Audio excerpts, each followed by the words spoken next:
Hi there and welcome back to Tech Tips. Anybody that's been in the RC game for a while will be able to tell you that it's not a question of if, it's an absolute question of when you will be crashing. Now, we are in the very fortunate position that I managed to crash my Caliber 5 chopper over the weekend, and I thought it the perfect opportunity to just basically give you a quick rundown of what you should look for if a chopper is crashed. What are the important points that you absolutely have to check to make sure that your chopper is safe to fly after the crash?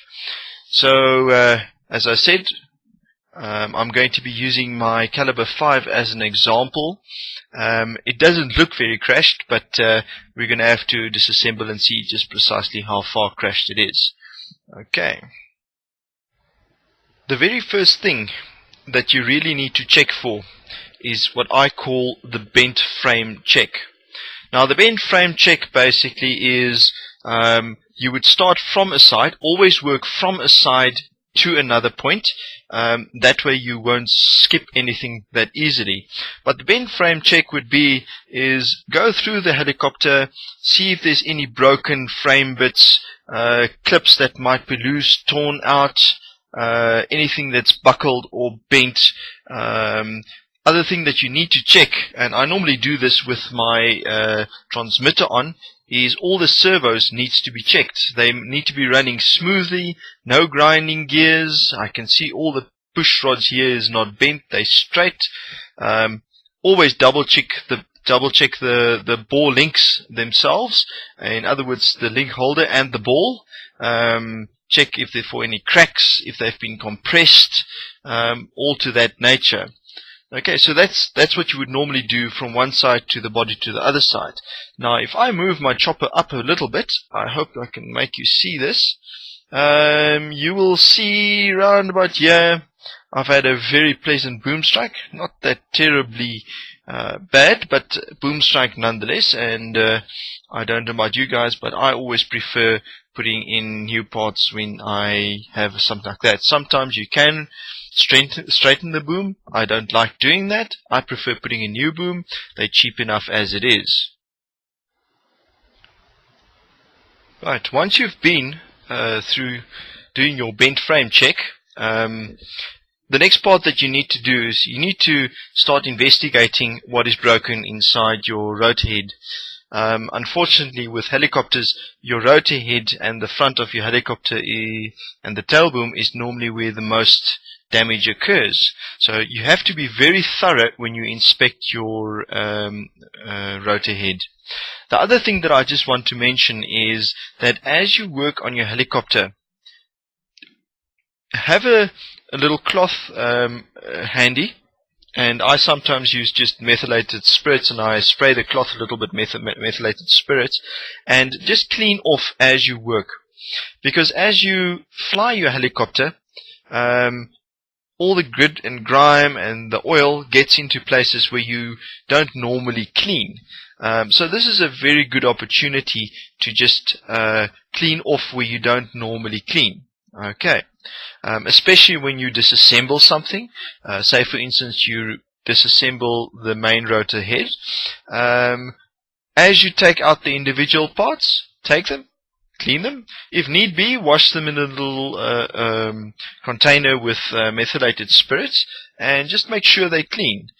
Clean chopper always works better, flies better, makes you feel better, as well as when there's a fault. It's a lot easier to see a fault on a clean helicopter than it is to see on a dirty one. And the same goes for aeroplanes as well. I've seen a lot of people that never clean their aeroplanes. Very, very dangerous move. So the first thing that I'm going to be doing is remove my main rotor blades, because I want to just talk very briefly on the rotor blade side of things. Very important part of your helicopter, also a very dangerous part of the helicopter. So I just would like to just go very quickly over what should you look for in the rotor heads. So if you just give me a second, I'm going to remove the rotor heads and then we'll talk.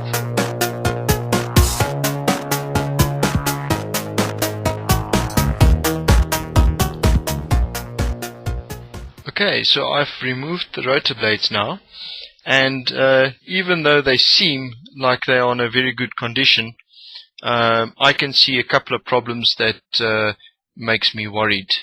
Okay, the first one that I see is there's quite a nasty chip on the leading edge of this rotor blade. Okay, now a lot of people in the club said to me, no, a bit of CA glue and it'll be fine. Number one, never use CA glue on a crack on a rotor blade, because the blade could be foam filled, and CA glue is very famous for eating foam. So if you eat your foam away in here, it will cause extreme imbalance in your rotor blade, as well as that foam is part of the structural strength of the rotor blade, and it could easily mean that your rotor blade shatters. Okay, and then somebody else said to me, no, you use a bit of epoxy, you fill that hole up and you make it smooth and it's good as new.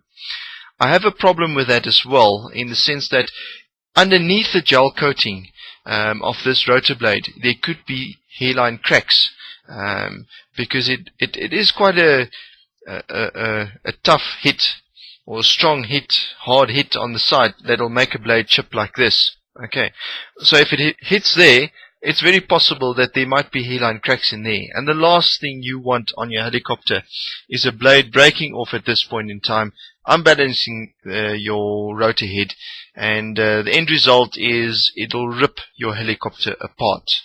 For those who don't believe me, there are clips on YouTube that you can see where that actually happens. Okay, and as I move down now towards the tip actually looks like it's not damaged at all, and I'm just moving back.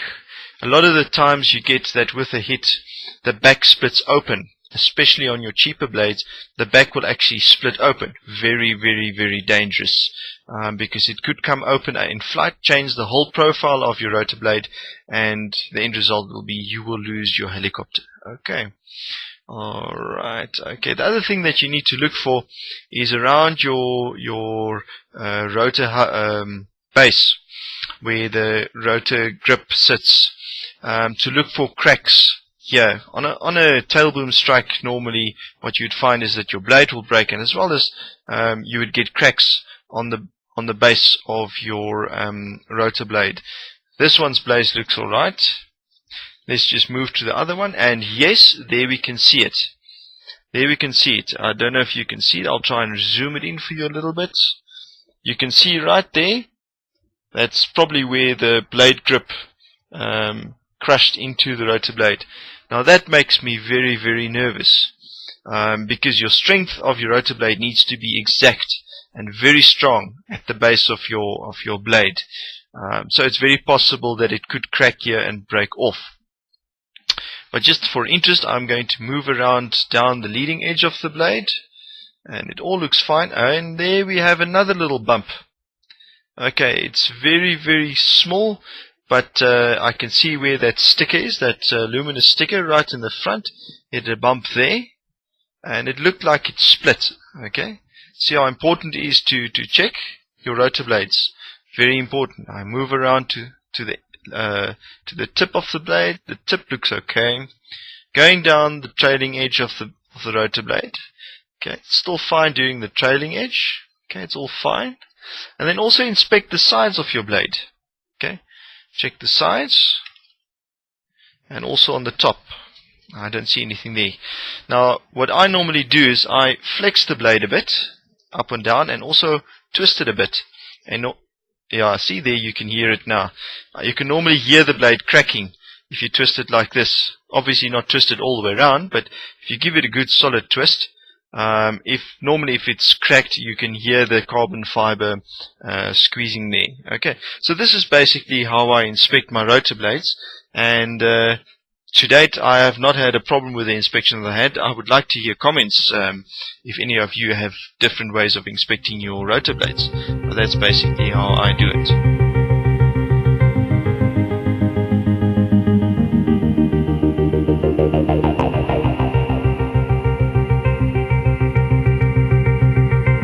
Take me up.